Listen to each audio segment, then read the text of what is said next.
आजच्या सुंदर दिवसाच्या सगळ्यांना भरपूर शुभेच्छा. वार बुधवार, जलतत्व सक्षम करण्याचा दिवस. शरीरातले दुसरे महत्त्वाचे चक्र स्वाधिष्ठान चक्र, ज्याचा संबंध आहे जलतत्व आणि चंद्रतत्वाशी. उद्या आहे पौर्णिमा आणि पौर्णिमेचा म्हणजे पूर्ण चंद्राचा आणि ह्या जलतत्वाचा जवळचा संबंध.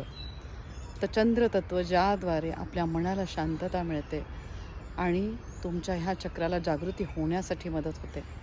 तर नक्की ह्या चक्रावर तुम्ही आज रेकी द्यायची आहे बीजा अक्षर वमद्वारे.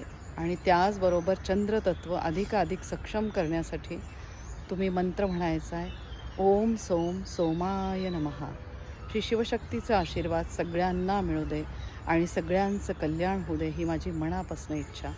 चंद्रनाडी, डाव्या बाजूची नाडी, तिला ॲक्टिवेट करा आणि ह्या बीजमंत्राचं उच्चारण करा. वम ओम सोम सोमाय नमः.